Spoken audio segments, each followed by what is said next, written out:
They say wealth makes you louder, but age makes you quiet. In my case, both were true.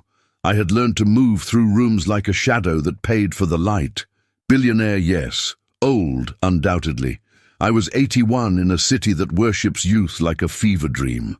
My name is Edward Vale, and by the time this all began, I had buried 2 wives, survived 3 boardroom mutinies, and outlived most of the men who once swore they would ruin me.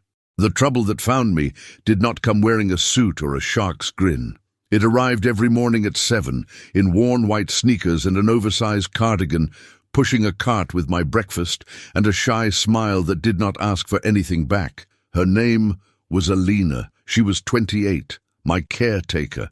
I told myself it was dignity that kept me upright and moving after the second stroke, but it was Alina's steady hands. She was the kind of quiet that never felt like absence. She remembered my pills when I did not, watered the lemon tree my late wife planted, and taped little notes on the fridge with the kind of handwriting that makes you forgive the world. Drink water. Stand slowly. Call your daughter. She never called me sir unless she sensed a storm brewing in me. Then it became sir, like a rope thrown across a river. She listened. She asked nothing. She made my mornings feel less like the front lines of a losing war.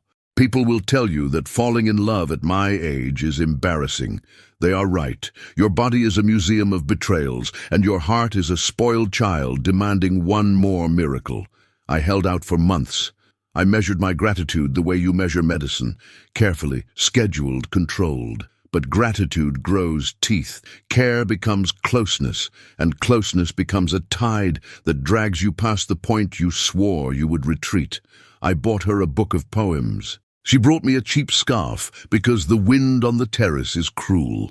On the day she found me collapsed by the piano bench and kept me alive with a calm voice and precise hands until the ambulance arrived, something in me surrendered. I knew it in the ambulance when she kept her palm on my shoulder and whispered, "I'm here."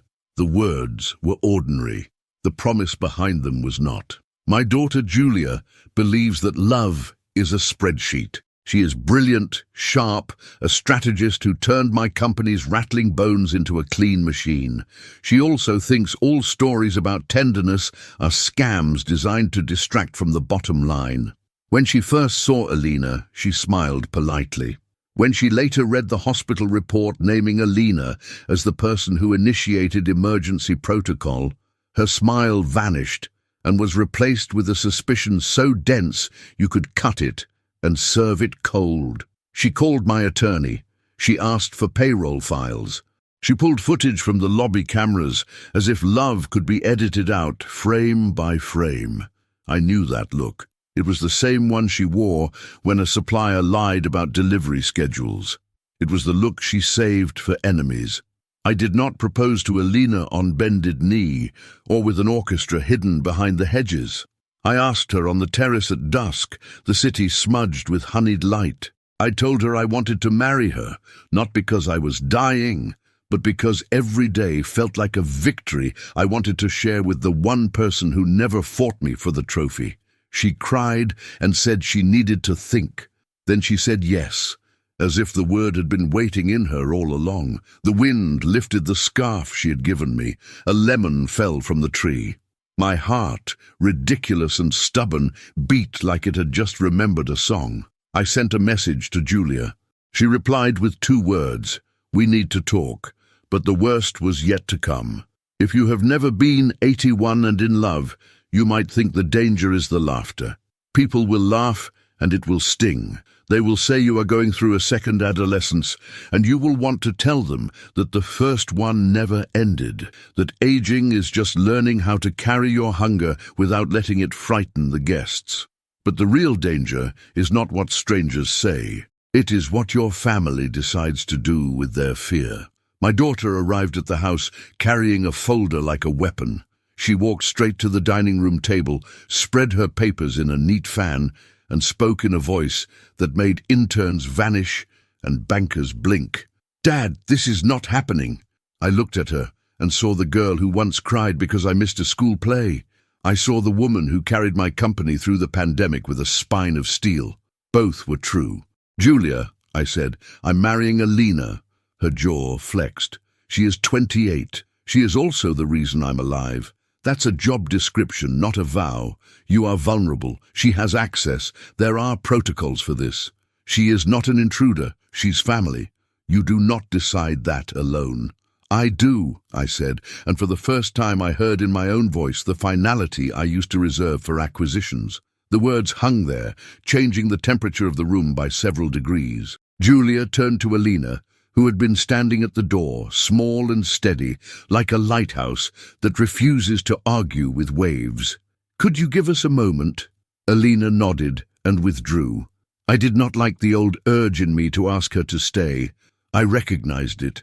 The fear that if you lose sight of a miracle, it might forget your address. Julia waited until the footsteps faded. Then she slid a document across the table. This is a revised trust. If you insist on this relationship, we need to protect the estate, the company, everything. A marriage is not a private act at your level. It's a corporate event. I read the clauses. Sunset provisions, inheritance locks, prenups with teeth that could chew through a bank vault. You think she's after my money. I think she is after a story, and you have the most expensive one. She saved my life. She saved her job, Julia said, and the words were a blade. There are two kinds of silence in a family house.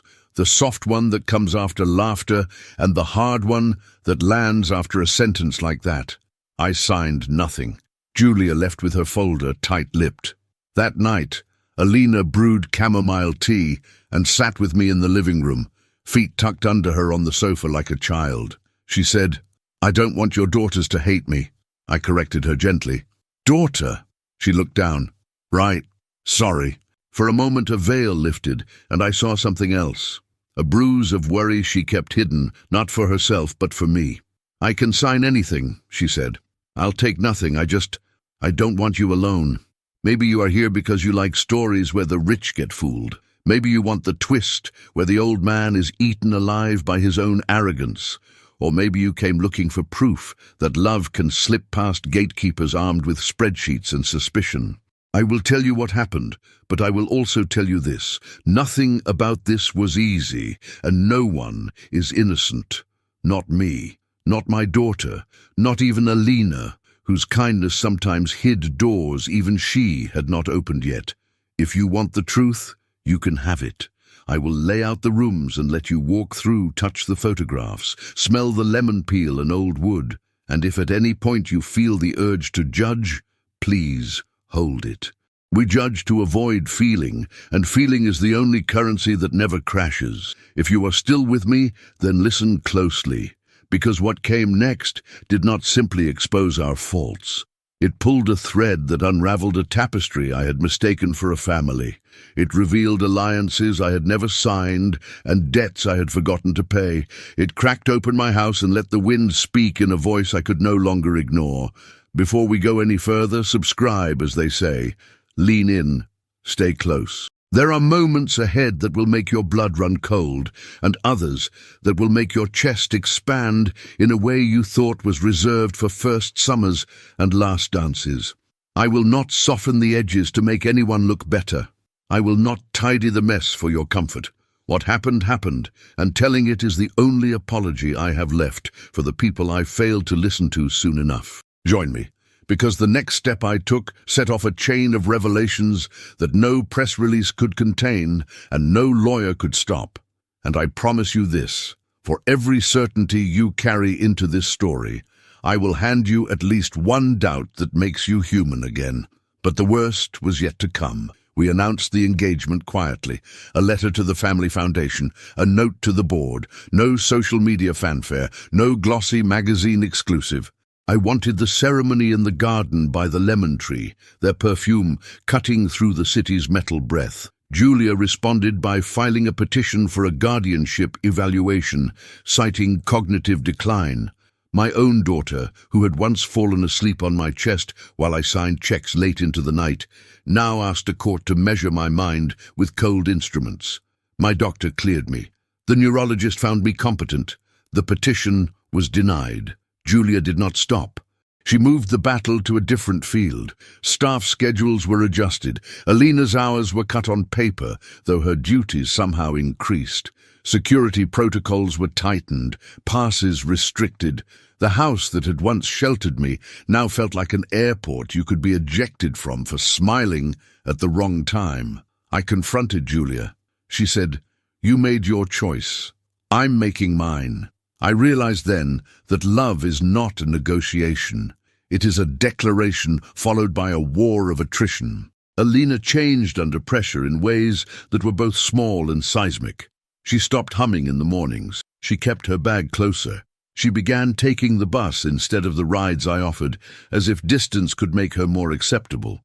One afternoon I found her on the terrace, crying quietly, face turned toward the city so the wind could borrow her tears. I went to her. She shook her head. "It's not you." I did not press, though something in her voice set a fuse I could not name. The first big shock arrived in a white envelope. It was the amended trust, rewritten by Julia without my signature, because there are ways to move assets like chess pieces for a time without consent if you know which strings to pull. Meanwhile, tabloids sniffed the story and printed headlines that gnawed my sanity like rats. Billionaire bewitched by baby-faced nurse. Gold digger wedding sparks legal war. Alina read them and closed her eyes as if hearing a distant explosion. I wanted to shield her, to build a glass wall around her days, anything to spare her this theatre, but glass breaks and the shrapnel goes everywhere. The second shock was quieter. My lawyer, Ellison, a man whose loyalty had been tested by storms I dared not recount, asked for a private meeting. He arrived with a folder thicker than the one Julia had wielded. "We found something," he said. "Your daughter has been in contact with a private investigator. They've been digging into Alina's past." "Everyone has a past," I said. "This one is complicated." He laid out a narrative like a slow drip of poison. Alina came to the city at 22, worked 2 jobs, sent money back home. Then, a relationship with a man who liked to hover around the edges of crime without ever stepping in far enough to get wet. The man borrowed Alina's car. A robbery happened with that car parked 2 blocks away. No charges stuck to her, but the police questioned her twice. Switching apartments. A sudden withdrawal of a small inheritance from a grandmother we could not verify. On paper, it looked like smoke. Was there a fire? I did not know. When I asked Alina, she went very still and said, "I never touched anything that did not belong to me." It was an answer and a plea wrapped together with a ribbon of shame I could taste. At a dinner meant to thaw the ice, Julia arrived late and announced she had hired a forensic accountant to evaluate flows of influence. Alina flinched at the phrase. I felt something in me harden. I told Julia to leave. She stood and looked at me as if I were a stranger who had borrowed her father's face. "You're willing to lose me for her," she said. "No," I said. "I am losing you because of you." The house began to split into camps. Some staff aligned quietly with Julia, afraid to cross the heir apparent. Others stayed loyal to me and by extension to Alina, and it cost them. Schedules became weapons. Information became currency. The lemon tree dropped fruit like small yellow moons onto a war zone. I woke at night to a silence that pressed on my chest. Alina slept in the guest room, a line we drew to tell the world we were moral, which only made the world hungrier to push us. Then came the day a fire alarm screamed through the house. We evacuated to the garden, the smell of burnt plastic scraping our throats. The system had been triggered by a tampered sensor in my study. "A coincidence," security said. Maybe, maybe not. As the alarms died, Alina reached for my hand. I felt the tremor in her grip. Fear, yes, but also resolve, like someone who has decided to walk through the fire rather than around it. Later that week, a courier delivered a flash drive, no return address, on it a series of emails, from Alina to someone named Marco. The subject lines were simple: rent, job, please. The content was not a smoking gun, it was worse. It was hunger. A young woman trying to stay afloat in a city that calculates your worth before you have learned how to spell it. One line, though, cut deep. If I can keep this job a little longer, everything changes. Dated a month after she began working for me. I asked Alina. She didn't blink. I wrote those. I was desperate, but I never used you. What do you do when the person you love admits to the kind of desperation that could be used as a key to your vault or your heart? You either close the door for good, or you leave it ajar and accept that drafts will blow. I did not close it. That night, I drafted a prenup so severe it felt like an insult wrapped in a bouquet. I showed it to Alina with hands that shook. She read every page. Then she took a pen and signed. "I'm here for you," she said. "Not for this." She tapped the paper. Her eyes were bright, not with triumph, but with terror, as if she had just jumped from a cliff and was trusting me to be the water. Julia responded by filing another motion. A temporary restraining order, claimed undue influence, claimed Alina kept me isolated. Judges have long days. They sometimes reach for the safest line, the one that offends the least powerful. The order restricted Alina's presence in my home without a third party. Alina moved out that night, carrying one suitcase and the scarf she had given me. The house swelled with silence so loud it rearranged my thoughts. I lay awake and thought of the first time she trimmed the lemon tree, how leaves rained like applause. I thought of my daughter as a child, sleeping in the back seat during long drives, trusting me to deliver her to morning. I thought of money and how it buys people to carry your boxes but not the strength to lift the heaviest ones. I thought I had reached the worst of it. I was wrong. The worst was yet to come.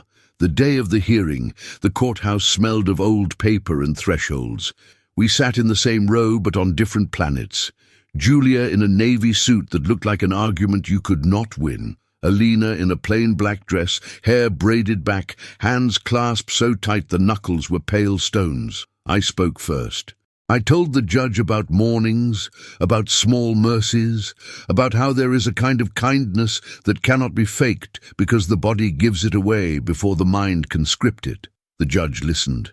Julia's lawyer spoke next. All sharp lines and terms that turn love into a liability, power imbalance, undue influence, transfer of wealth, fiduciary duty. Then, a surprise witness. Ellison rose and asked permission to call someone new. A woman walked in with a limp I remembered, and a face that made memories slam into my chest. Nora. Nora was my second wife's sister. We had not spoken in years. She sat, raised her hand, and told the court that Alina had been caring for her mother before she came to me. She told them that Alina had refused payment when the hospice funds ran out. "She stayed until the end," Nora said. "She bathed my mother. She held her hand when I couldn't." Nora looked at Alina with a gratitude that made my throat burn. It did not end the case. It did something else. It changed the angle of the light. Then Julia rose with her own surprise. She called Marco, the man from the emails. He entered with the swagger of a confession that expects to be rewarded. He told a story of Alina learning that a wealthy, aging man needed care and seeing her chance. He said she told him she would secure the bag. The phrase echoed through the courtroom like a guilty verdict. I watched Alina fold into herself, not with shame, but with the horror of being painted with a brush dipped in another man's ambition. When cross-examined, Marco's story unraveled at the edges, but the phrase stuck, branded on our day like a curse. The judge did not decide then. She asked for one more evaluation, this time in-home, this time with a team. Julia looked satisfied. I went home exhausted, fragile, old in a way that no wisdom could redeem. That night I sat at the piano. I touched the keys and found only silence inside me. Then I saw it, a letter on the music stand, from Alina.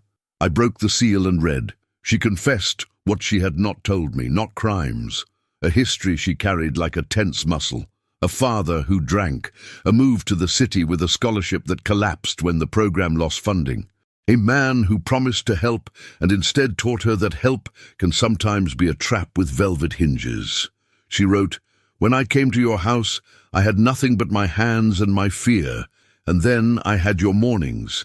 I do not know what to do with people who offer safety without asking for a receipt. It terrifies me. I sign everything because I am afraid you will change your mind and I will have to prove I am not stealing love. I'm signing my name to a future I do not know how to hold. The words did not absolve her. They humanized her in a way that made my anger feel like a child's tantrum. I wrote back, but I did not send the letter. Instead, I called Julia and asked her to come at dawn. She did, carrying her armor. I took her to the terrace. The city yawned. The lemon tree breathed. "Tell me the truth," I said. "What are you protecting?" "My father," she said too fast. "No. What else?" She closed her eyes. "Mom died in this house. I watched you crumble. When you crumble, Dad, you take half the world with you. I can't let it happen again. I am not crumbling. You are falling in love with a girl who could be my daughter. You think I cannot love across a calendar?" I asked, "or that my heart is a fraud once I pass a certain birthday?" She stared at me, and for a flicker I saw the child who once needed my approval, like oxygen. "I am afraid," she whispered, "afraid of losing you. Afraid of losing everything we built, because you are choosing chaos." "Chaos," I repeated, and something in me settled. "Then let's build rules that can hold love without killing it." I called a meeting with Ellison, with Julia, with Alina. We sat around the kitchen table like a jury trying to save 3 lives. I proposed a trust that protected the company and the foundation irrevocably. I proposed a stipend for Alina that any stranger would call modest. I proposed a clause that if we divorced, she would receive dignity, not a fortune. I insisted on one thing no paper could guarantee, that we would try to act like people instead of headlines. Julia agreed to the paperwork. She refused my plea to bless the marriage. Alina, voice steady, said she would accept the arrangement but would not marry me until after the final evaluation, because she did not want a shadow on our vows. I wanted to argue. I did not. For the first time in weeks, I slept. Morning arrived with sirens. A break-in at the Foundation's downtown office. Files missing, not money, records, donor lists, board correspondence, internal memos about succession. The kind of theft that aims not at cash, but at the narrative that guards it. The cameras showed 2 masked figures. One limped. My blood froze, not because I recognized the limp, because I did not, which meant the person I feared it might be could not be the person it was. The police came. Questions multiplied. That afternoon, Nora called. Her voice trembled. Julia came to see me. She asked about Alina again. I told her everything I told the court, but then she asked something else. She asked about your first wife's trust, about clauses only board members know.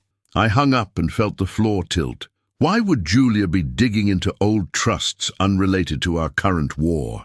Unless there was another war I had not seen, because I was staring at the one that looked like love. I called Ellison.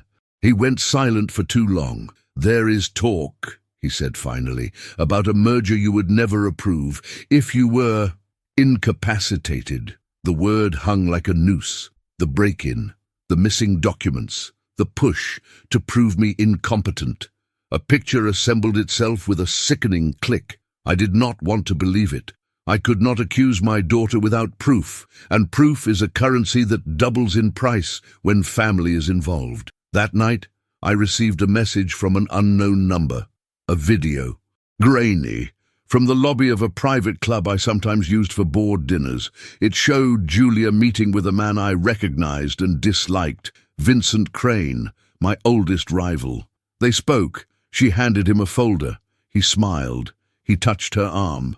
The video cut off. My chest tightened. I felt every year rush at me like a dark tide. I called Julia. She did not answer. I called Alina. She did. My voice broke. "I need you." She came. She broke the restraining order to come. She took my face in her hands and steadied me. She did the one thing no paper could require and no title could produce. She was present. We sat in the low light of the living room and made a plan. We would not accuse. We would invite. We would ask Julia to the house and show her what we had and beg for the truth. It was naive. It was all we had. When Julia arrived, she stood with her back straight, her mouth align. I showed her the video. She closed her eyes. When she opened them, something had left her, and something sharper had moved in. "You always told me to protect the company," she said. "I did. By aligning with Crane? By leveraging options he presented. You went to my enemy.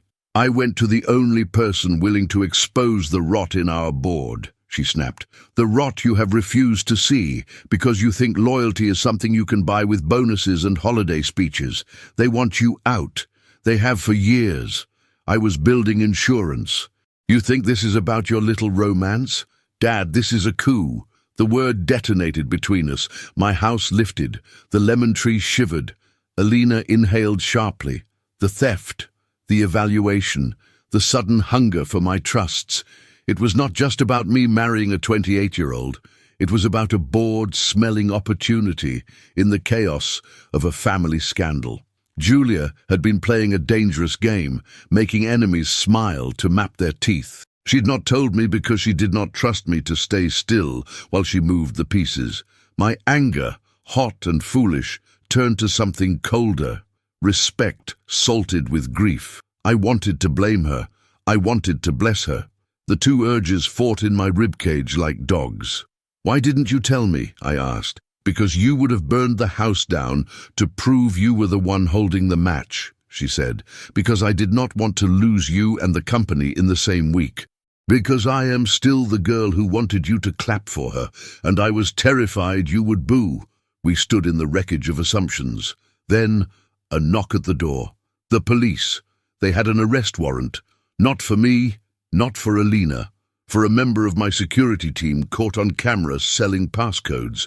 The limp in the footage was his. He had been paid by a shell company traced to Crane's people. My breath returned to me in a rush that tasted like copper. The officer turned to Alina. "Miss Kozlov," he said, and I died a little because hearing her last name in his mouth felt like her body on a concrete floor. "We also received an anonymous tip suggesting you might be part of a scheme to exploit Mr. Vale." The room folded in on itself. My old heart found claws. I looked at Julia. She shook her head. "Not me." I looked at Alina. She lifted her chin. "Search my things," she said. "Talk to anyone who has ever known me. You'll find nothing." The officer nodded. "We already did." "You're clear." He looked at me. "Be careful who you think is protecting you." The door closed. The house exhaled. But the worst was yet to come.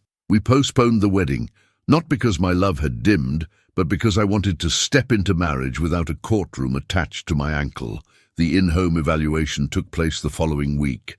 A team came. They sat in my kitchen and asked me to draw a clock, to subtract sevens, to recall words 3 minutes after hearing them. I did well enough to pass. The judge lifted the restrictions. Alina could return. She did, carrying not triumph but groceries. She cooked soup. She folded laundry. She asked me what song I wanted to hear, then waited for my answer like a prayer. Julia and I rebuilt the bridge we had set on fire with papers and fear. It was not easy.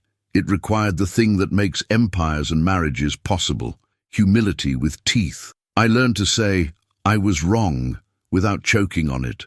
She learned to say, "I was afraid," and let the room hold the admission without rushing to fill it with plans. I gave her access to everything again, with one condition: transparency up and down the ladder. She agreed. We created a governance committee led by people who did not owe me anything but the truth. We invited scrutiny and made it a chair at the table. Crane lost his leverage when our security man sang to avoid a longer sentence. The board tried their vote. It failed. They were good at whispers, bad at sunlight. As for Alina, the story you might want is that she was perfect and pure. She wasn't. She was a woman who had learned to survive by making herself smaller, and love required her to risk taking up space. She fought herself daily. She asked me once, "What if I do not know how to be loved in the light?" I told her, "Then we will learn at noon." And we kept the prenup, not as a weapon, but as a peace treaty with the world that likes to write captions under other people's kisses. We set up a fund in her name for caretakers, because care is a profession that saves lives and gets paid in thanks. We married in the garden, under the lemon tree, at the hour when the city forgives everything for 15 minutes. Nora came. Ellison stood in the back, like a tall promise. Julia did not smile in the photos. She did hold my hand for a long time before the ceremony and said, "If she hurts you, I will bury her." She almost smiled after. Almost. The final twist, the one that kept me up for a week, came when I found a note in my study. Not from Alina. From my first wife, written years ago, tucked into the back of a book I had not opened since I still wore ties for breakfast. It said, "When you marry again, and you will, remember that you are good at building fortresses and bad at letting people in. Choose a woman who knocks softly and waits, not because she is afraid, but because she respects the walls you needed to survive. Then open the door." It felt like a benediction sent ahead through time, a hand pressed to my back. I walked outside and stood under the lemon tree. I said thank you, to my dead, to my living, to the young woman who had taught my old heart that it could still sprint, to the daughter who had fought me because she loved me with the ferocity of a soldier who cannot imagine laying down her arms. If you have traveled with me this far, you know now that love does not exempt you from strategy, and strategy does not replace love. We did not win by destroying one another. We won by deciding the story would not be written by people who profit when families fall apart in public. We kept our vows and our company. We kept our mornings. Some nights I still wake in a sweat, the old alarms ringing in my ribs. I look over and see Alina asleep, hand open on the pillow like a flag of truce. I walk down the hall and see a photo of Julia at 6, hair wild, eyes full of dare. I realize that my legacy is not steel and glass or numbers on a screen. It is these two women who forced me to be brave in different languages. Subscribe if you like stories that do not end where the gossip columns want them to. Stay if you believe that families can break and mend without losing their shape. Share this with someone who has been told that their love is ridiculous, their hope is foolish, their timing is off by half a century. Tell them the truth. We are all running out of time, and that is the best reason to choose what makes your chest expand and your mornings worth defending. I was an old billionaire who almost lost his daughter and almost lost the woman who gave him back his dawn.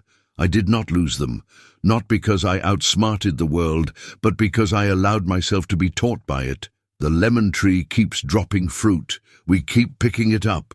We keep making something bitter taste like summer.